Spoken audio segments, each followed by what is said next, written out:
மரியே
புகழ்ச்சிக்குரிய பாத்திரமே,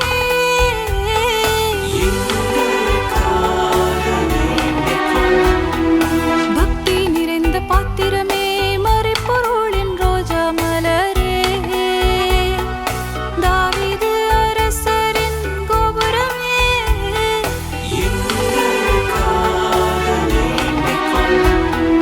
தங்கமய கோபுரமே, பொன்மயமான கோவிலே, உடன்படிக்கையின் பிழையே,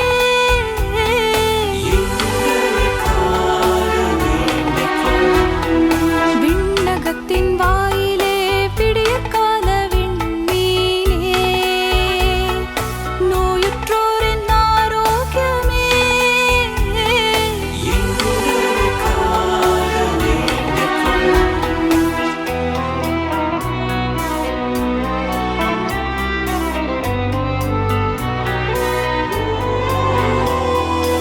உலகின் பாவங்களை போக்கும் இறைவனின் செம்மறியே, எங்கள் பாவங்களை பொறுத்தருளும்.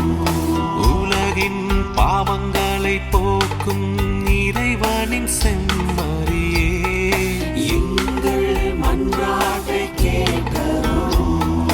உலகின் பாவங்களை போக்கும் இறைவனின் செம்மறியே, எங்கள் மேல் இரக்கமாயிரும்.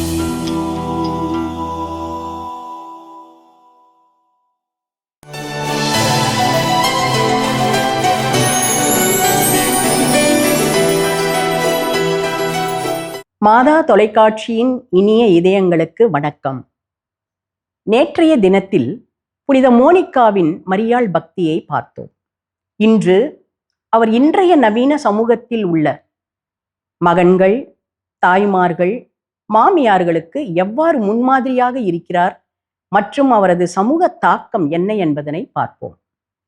புனித மோனிகா தன் கணவர் பெட்ரிஷியஸ் மற்றும் மாமியாரின் மனங்களை மாற்றிய விதம் இன்றைய தாய்மார்களுக்கு ஒரு மிகப்பெரிய பாடமாகும். புனித மோனிகா கணவன் மனைவி உறவு முறையில் பொறுமை, அன்பு மற்றும் விசுவாசத்தின் உச்சக்கட்ட உதாரணமாக திகழ்கிறார். அவர் தன் கணவர் கடுமையான குணம் மற்றும் அவிசுவாசத்தையும் மீறி ஒரு முன்மாதிரியான மனைவியாக வாழ்ந்தவர். புனித மோனிகாவின் கோணத்தில் கணவன் மனைவி உறவு முறை, த பெர்ஸ்பெக்டிவ் ஆன் மேரேஜ், பின்வருமாறு சொல்லப்படுகிறது. நிபந்தனையற்ற அன்பு மற்றும் பொறுமை வேண்டும். அன்கண்டிஷனல் லவ் அண்ட் பேஷன்ஸ் ஒரு மனைவிக்கு வேண்டும்.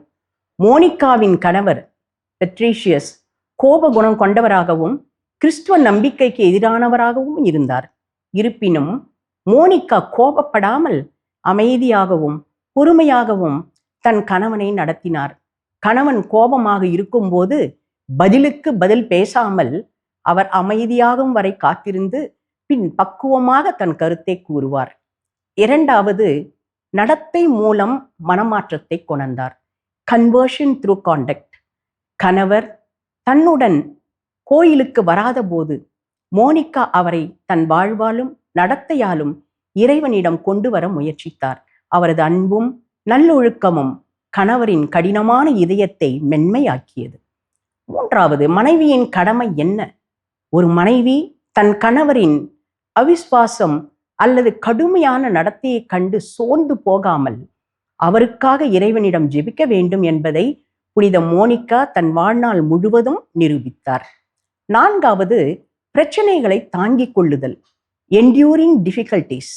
மோனிகா ஒரு கடினமான திருமண வாழ்க்கையை அனுபவித்தாலும் அதை தெய்வீக அழைப்பாக கருதி நம்பிக்கையுடன் பொறுத்து கொண்டார். இதனால் அவர் துன்பப்படும் மனைவிகள் மற்றும் குடும்பங்களின் பாதுகாவலராக இன்று மதிக்கப்படுகிறார். சுருக்கமாக சொன்னால், புனித மோனிகாவின் பார்வையில் கணவன் மனைவி உறவு என்பது பொறுமையின் மூலம் அன்பை வெல்லும் ஒரு பயணமாகும். இது கடுமையான சூழ்நிலைகளிலும் நம்பிக்கையை இழக்காமல் ஜெபத்தாலும் நற்செயல்களாலும் குடும்பத்தை காக்கும் உறவு முறையாகும்.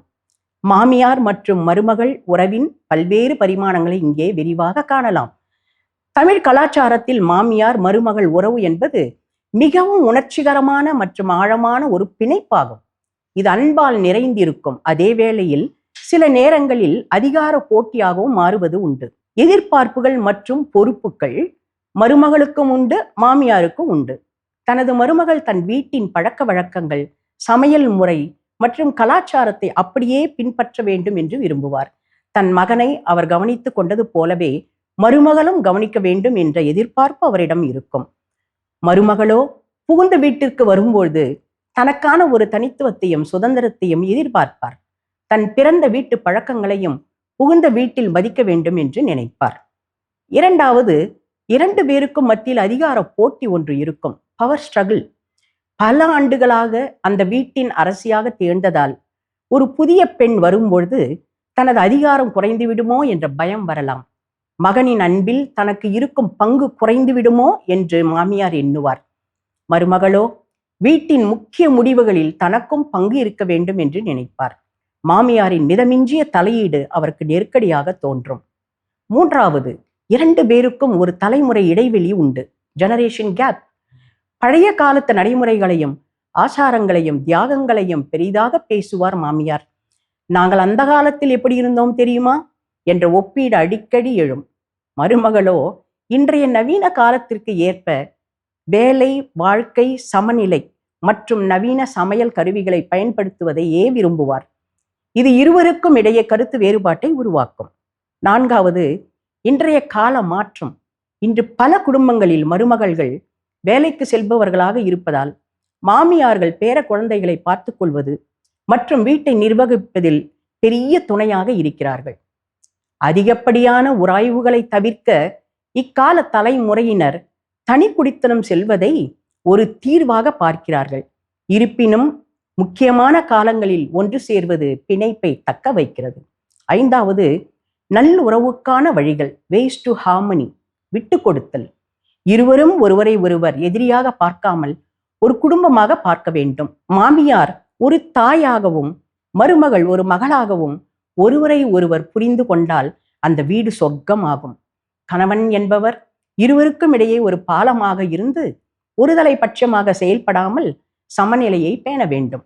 மாமியார் மருமகள் உறவை மேம்படுத்த இத்தகைய வழிகளை நாம் பயன்படுத்தினால் நிச்சயம் அவர்களிடையே உள்ள ஒரு உறவு சுமூகமாக முடியும் என்பதில் ஐயமில்லை.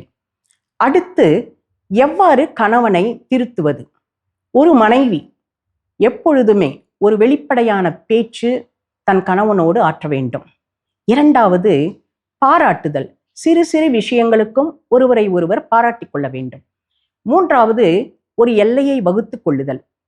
அவர்களின் தனிப்பட்ட சுதந்திரத்திலும் அவர்கள் எடுக்கும் உரிமையிலும் ஒருவர் மற்றவருக்கு அளவுக்கு அதிகமாக தலையிடாமல் இருப்பதும் நல்லது. மோனிகாவின் மாமியார் மிகவும் முன்கோபம் கொண்டவர். ஆனால் அதே வீட்டில் அவரும் தங்கியிருந்தார். ஆரம்பத்திலிருந்தே அவர் மோனிகாவை ஒரு அந்நிய பெண்ணாகவே பார்த்தார். இதனால் மாமியார் மோனிகாவை பலமுறை திட்டுவதும் அவமரியாதை செய்வதும் வழக்கமாக இருந்தது. தனது மாமியார் மனமாற வேண்டும் என்று அவர் இடைவிடாமல் இறைவனிடம் ஜெபித்தார். எனவே மோனிகா வாழ்க்கையில் இந்த வாழ்க்கை வரலாறு நமக்கு நமது சமுதாயத்தில் நமது குடும்பத்தை எவ்வாறு வழிநடத்த வேண்டும், ஒருவருக்கொருவர் எவ்வாறு அன்பிலும் ஜபத்திலும் பொறுமையிலும் ஒருவர் ஒருவருக்கு உதாரணமாக இருக்க வேண்டும் என்பதனை நாம் பார்த்தோம்.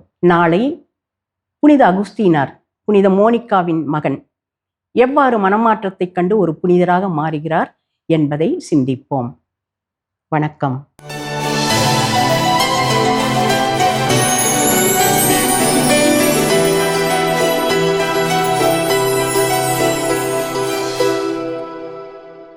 வணக்கம் இனி இதயங்களே. என் வாழ்வில் மரியா என்ற இந்த சிறப்பு பகுதியில் இன்று நாம் சந்திக்க இருப்பது செல்வன் ஆபிரகாம் அவர்களை சந்திக்கின்றோம். வாங்க சந்திக்கலாம். தம்பி வணக்கம். வணக்கம் சார். என்ன பண்றீங்க ஆபிரகாம்? நான் வந்து பொலிட்டிக்கல் சயின்ஸ் ரிலேட்டடாக ஒர்க் பண்ணிருக்கேன். ஸோ பாலிடிக்ஸில் வந்து ஒரு பேக் அண்ட் டெவலப்பிங்கில் ஒர்க் பண்ணிருக்கேன். ப்ளஸ் வந்து குரூப் எக்ஸாம்ஸ்க்கு ப்ரிப்பேர் பண்ணிருக்கேன். இது வந்து மதர் மேரியுடைய மாதம், உங்களுக்கு தெரியும். மதர் மேரிக்கும் உங்களுக்குமான உறவு, பக்தி முயற்சி எப்படி இருக்கிறது, அதை சொல்லுங்களேன்.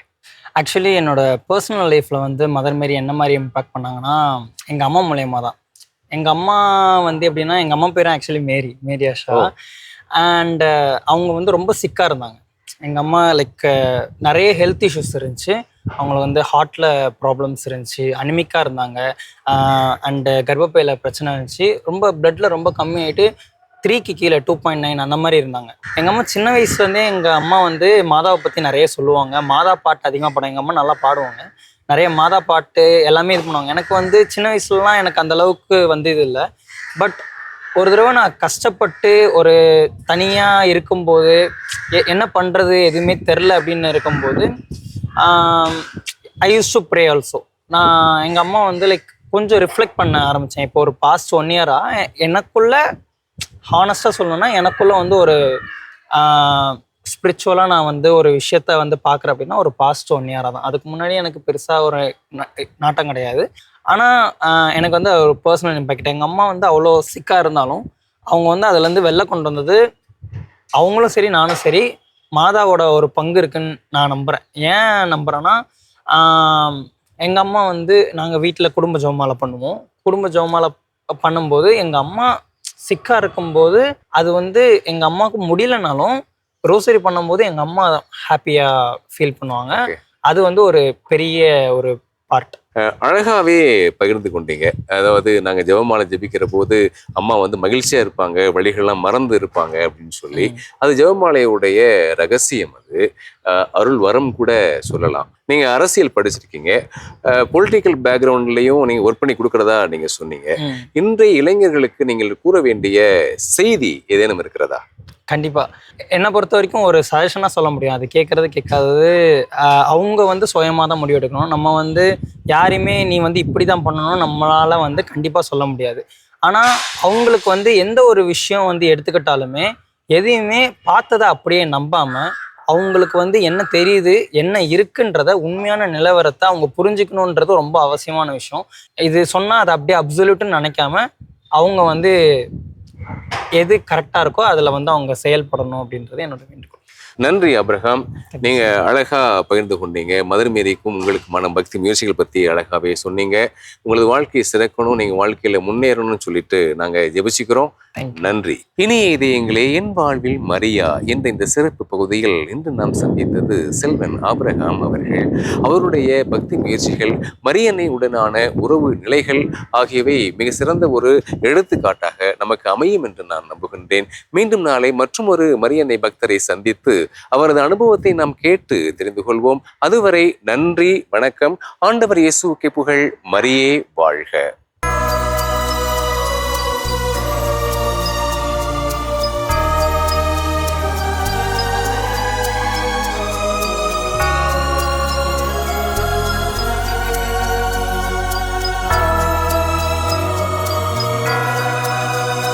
உம்மை தேடி வந்தேன் சுமை தீரும் அம்மா,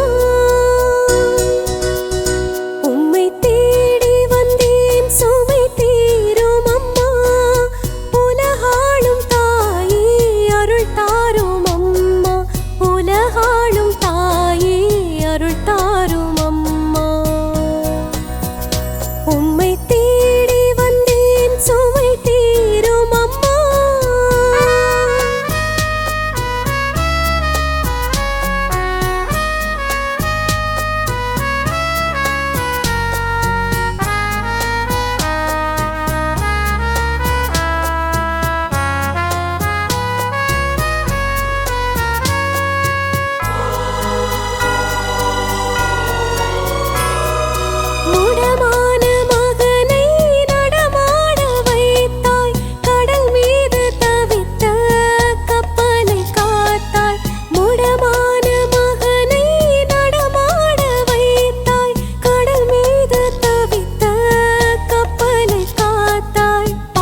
உனக்காக தேடி வந்தேன் நலம் தாரும் அம்மா. உம்மை தேடி வந்தேன் சுமை தீரும் அம்மா. உலகாளும் தாயே அருள் தாரும் அம்மா. உலகாளும் தாயே அருள் தாரும் அம்மா. உம்மை தேடி வந்தேன் சுமை தீரும் அம்மா.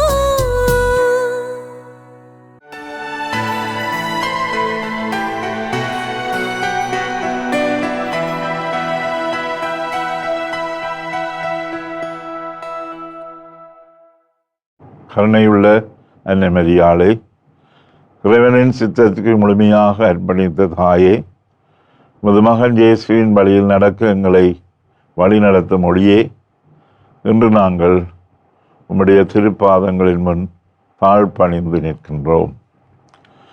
அன்னை மரியாளே, நீதிக்கு குரல் கொடுக்க துணிவும் திடமனமும் இல்லாத நேரங்களில் எங்கள் இதயங்களை பலப்படுத்துவீராக.